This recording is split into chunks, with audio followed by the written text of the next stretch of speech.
It's the Fast Lane Daily team on assignment, coppin' mad style. Always fresh, every day, Fast Lane Daily. No, see, that's the thing. Billie Jean was my lover, and the kid is my son. Yeah, that's where he got confused. Yeah, just clear that up for you. A classic high-performance Audi may be set for a comeback. What does it mean for Audi geeks? Just ask JF, but we'll have more. Also, a German tuning shop tweaks a top-line V8 Ferrari. The inventor of the Segway has a new electric scooter on the drawing board, and you won't believe what it runs on. All that, plus the Aston Martin V12 Vantage, could find its way to the US after all. What's up, everyone? I'm Derek D, and you're watching Fast Lane Daily. On the desk, again. Fast Lane Daily with Derek D, always fresh every day. To Audi fans, history just has two eras. Before the Quattro and everything after. The original named after the first city ever built, debuted at the 1980 Geneva Motor Show. The first sports car with permanent all-wheel drive, the was a sensation, redefining rally racing as a four-wheel proposition. Now, Germany's Automotor und Sport says a new Quattro is in the works from the VW-owned brand.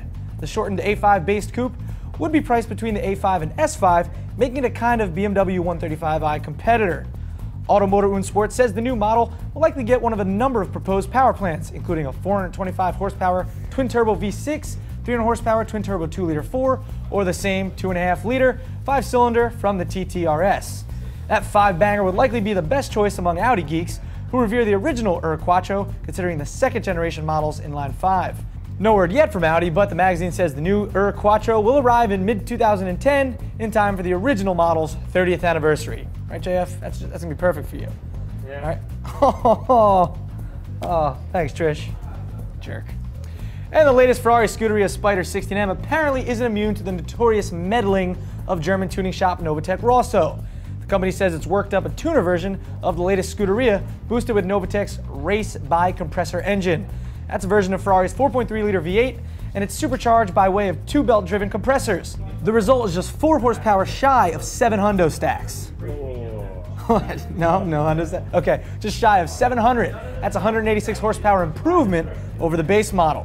That translates into a top speed of 205, or 10 more than the stock 16M.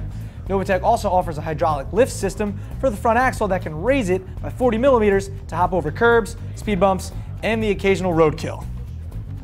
Gross. Novitec says the power upgrade cost the equivalent of $66,000. Yeah, it's a lot of money. Out of their minds. Yeah, well, if you have that much money, then you can do it.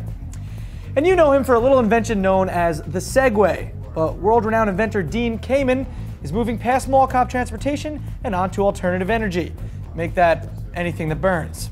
Gadget site Gizmag reports on a scooter in Kamen's secret lab that uses a new kind of generator that can create electric energy by burning almost anything as fuel. Actually, it's not so much new as it is really old. It's the Stirling engine. That's an external combustion power plant that predates the internal combustion engine by nearly 100 years. Kamen's already demonstrated a Stirling engine car, and some say he's been seen tearing around his estate on the Stirling-powered electric bike. Gizmag also says Kamen's working on a Stirling engine-powered robot for the US military that can survive on wood or leaves and never needs a recharging, also known as Chuck Norris. Good one. You can follow all the FLD shenanigans on also.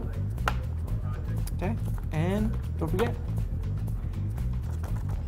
Next up, mystery Chevy is revealed, and there's new word on the Aston Martin V8 Vantage, also known as awesome. That's an internet rumor mill coming up right after this. All right.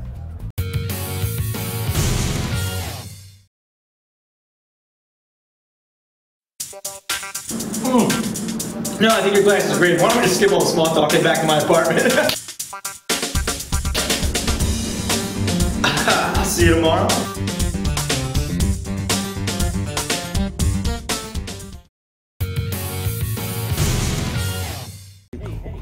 Oh, rolling? Okay. It's the car some say will save GM. No, it's not the Volt. It's the Chevy Spark. GM unveiled the new compact Spark at the Geneva Motor Show earlier this year. Now, World Car Fan says it's got the first pictures of the Spark in broad daylight. The entry-level Spark was inspired by the Beat concept GM revealed at the 2007 New York Auto Show. The production model shares most of its design cues with the concept, though the interior is nearly spot on. The Chevrolet Spark is set to hit U.S. dealerships in 2010, though only in 4-door style, not the 2-door offered in Europe. How many, Spark, Volt, what's next? Lightning and ohms, and electrocution, Watts. the Chevy Watts. The Chevy Watt. Yeah, all right.